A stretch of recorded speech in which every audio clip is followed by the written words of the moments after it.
Let's go. Welcome on into the Auburn Daily Show, the Friday edition. I'm your host, Lindsay Crosby, baseball writer for AuburnDaily.com, also the host of Locked On MLB Prospects, joined by the beautiful flow of Mr. Harrison Tarr, softball and women's basketball writer for AuburnDaily.com, as well as the host of the College Loop. And Harrison, it's a giant weekend of sports on the Plains. I feel like I say that every week.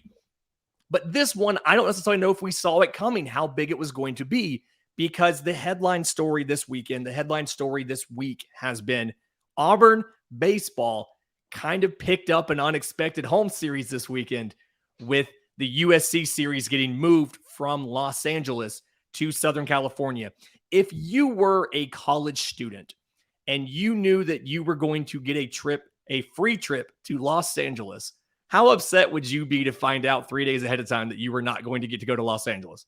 Nah, that's a bummer. Yeah, for sure. Especially for a group of younger guys, a lot of youth on this team that may have not had the opportunity to play out on the West Coast yet. That's a disappointing one for sure. And for the handful of fans, I mean, it looked like there was like a significant amount of Auburn fans that were actually going to the USC series based on what I've seen on Twitter. That's a bummer. And I hope you weren't flying Southwest because I'm sure you're having a hard time getting those tickets refunded.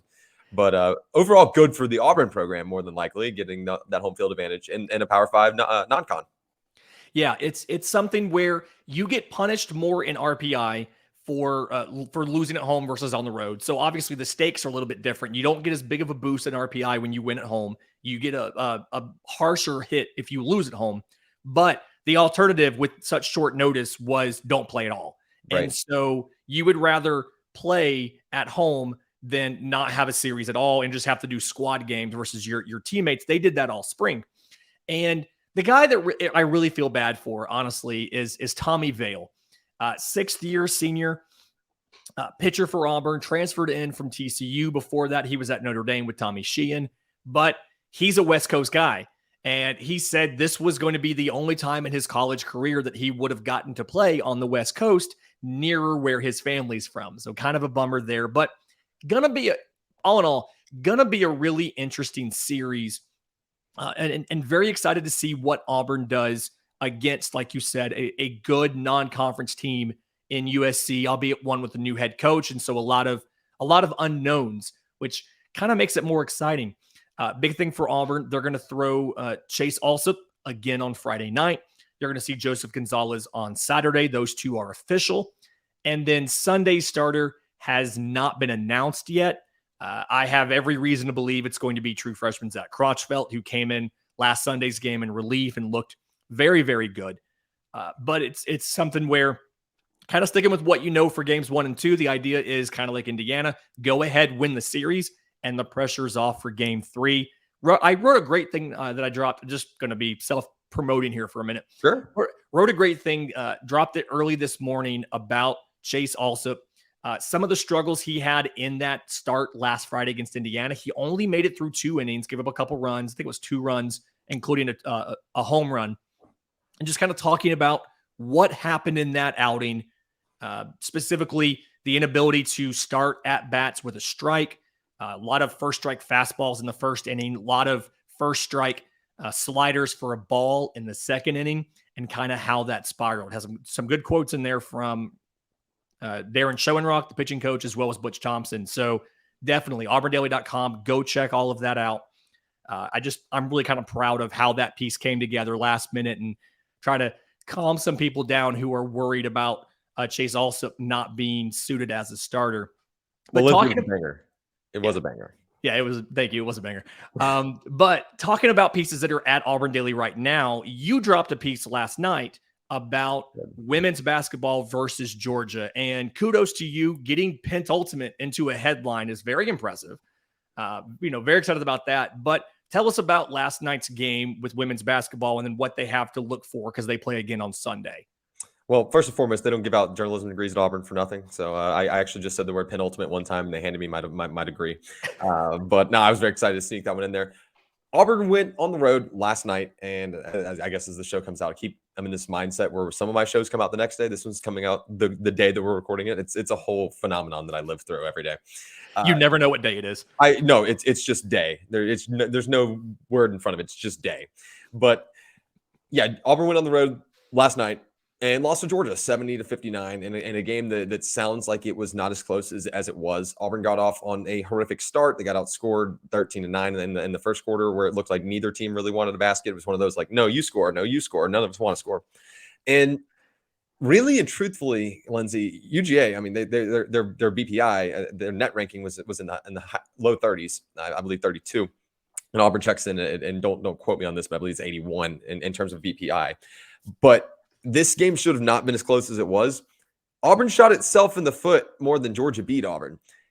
You don't win games when you travel 11 times.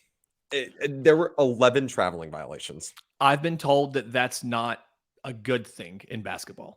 Lindsay, I've watched when my little cousin was in 4-year-old church league and not seen that many walks in a game. And I think the combined walks, though, it was literally just a walking club last night. I think combined walks, there were 16 or 17 combined walks between the two teams yesterday. And these are SEC teams in late season. What is going on? That being said, Auburn really kind of just shot itself in the foot in large. They didn't convert well from the free throw line. They were 9 of 15 from the charity stripe. So there's 6 of those points, right? And you start of that 11-point loss that you've left just sitting there on the table, and then you turn the ball over 18 times. You can't beat teams when you turn the ball over that much, and yet you're still in it. Auburn brought it within 5 points with a minute and a half left to go. I mean, we know what Aisha Coulibaly, what honestly Scott Grayson can do. They combined for 36 of the team's 59 last night. You add another 10 from Precious Johnson, who probably could have had 13 if she's able to make any free throws. It was hard to watch because you kept seeing these glimpses, and this has kind of been the brand for women's hoops this year under Coach Jay's second year of the rebuild. So I'm not pinning any of this blame really on anyone, to be honest with you, but Auburn will get behind, and then they have to play catch up the entire game. If you're playing catch up every game, your record's just not going to be that good. That goes for any sport. We could be talking about underwater basket weaving. It doesn't matter.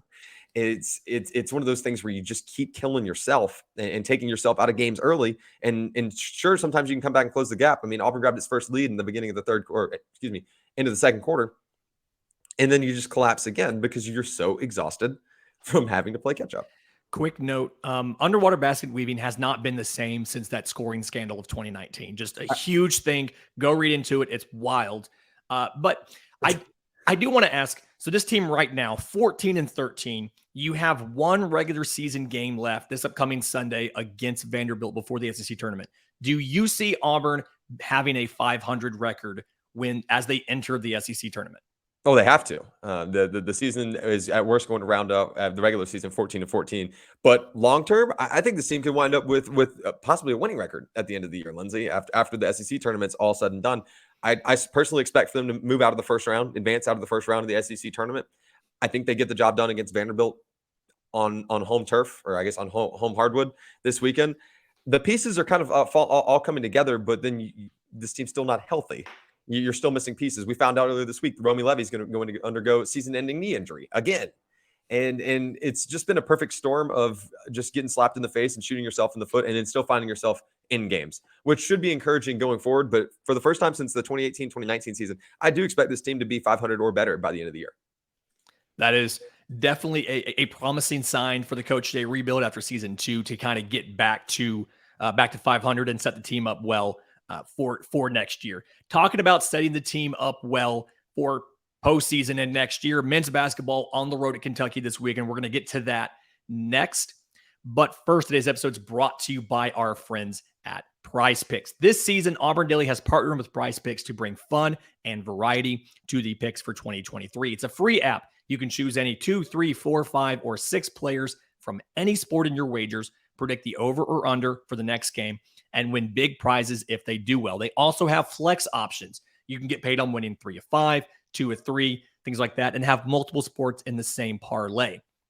We do a piece for every SEC basketball conference game for men's basketball, where we go out and we pull the Prize Picks lines for both Auburn and their opponents. And you can see it'll be Wendell Green points scored, Wendell Green rebounds, assist, fantasy score. There's even the ones I like. My favorites are the combined points plus rebounds plus assists, because if a dude goes off in one category, you can usually get that, and that number's oftentimes a little bit better than buying them all separately. So I think that's really fun to do. But the best part of all of this is you can use promo code Auburn to get double on your first deposit up to $100. It's promo code Auburn for double your first deposit. This college basketball season, what we have left of it, win some money with Prize Picks and Auburn Daily. Use promo code Auburn. So talking about that men's basketball team, they are on the road to Rupp Arena to take on a Kentucky team that is not, I think, the same Kentucky team that people think about when they think of Kentucky basketball. Going to be a 3:00 tip on Saturday on CBS. So the same time as a lot of these other sports that are going on this weekend. But what does Auburn, so your last 3 games, you have at Kentucky, at Alabama versus Tennessee. What does Auburn need to do to make sure that they are in the SEC tournament, in the NCAA tournament with a decent seed? How does this kind of break out for Auburn? Well, in the words of Dickie V, just win, baby. That's the biggest and most important thing. But from a really deep dive analytical standpoint, Lindsay, it starts this weekend. If you can get a road win for the first time, and I should have, I had this memorized. I can't remember what the last time Auburn won in Kentucky was, or what the year was. But if you can go into Rupp Arena, and it's been a while, and capture a W over a team. I know that we mentioned that this is not this Kentucky team of years past. They're playing the best basketball they've played all year at the right time. Oscar Tshiebwe has kind of figured himself out again. I mean, we knew he wasn't going anywhere, but he's really back to that level that we expected him to be at. Severe Wheeler's kind of figured himself out, so the guard play is going to get weird.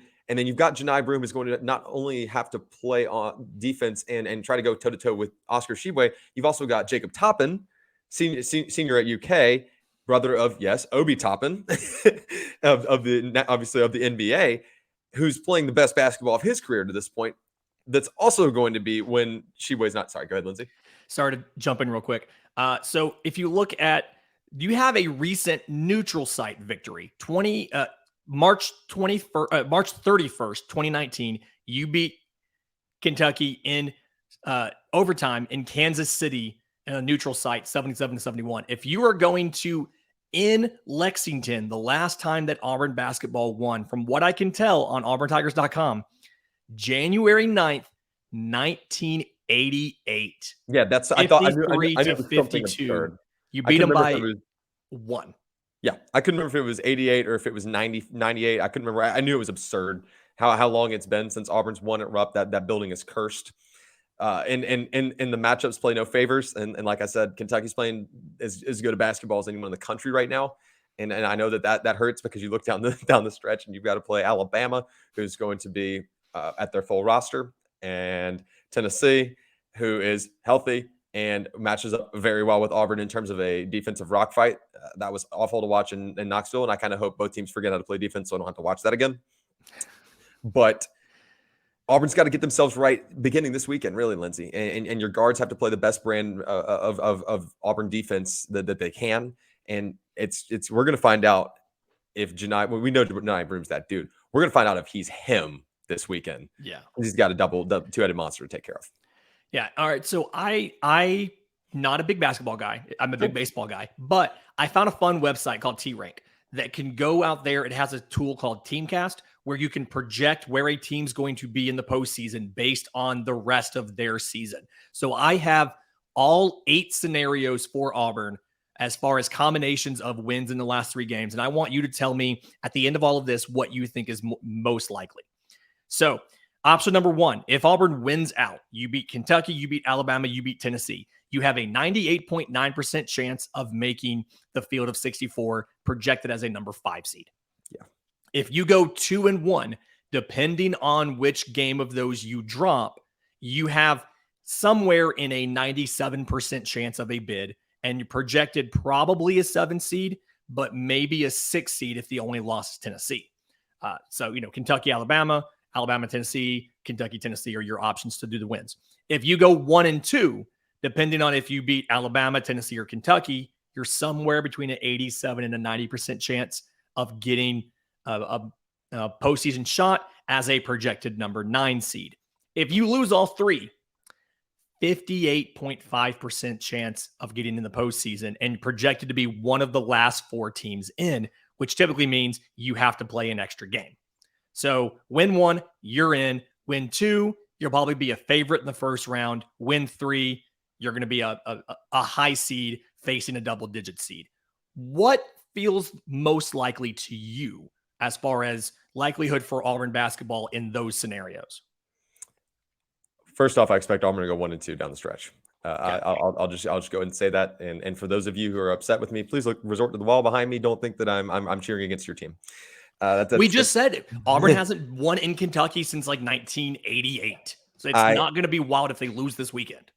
I think that Kentucky might be the easiest game left on the schedule. And I know that that's crazy to say, and not just rankings wise. I'm talking about playing at Rupp. I think you're in serious danger of a sweep from both Tennessee and Alabama. And I personally, I still think Auburn's dancing regardless, as long as they play those games close.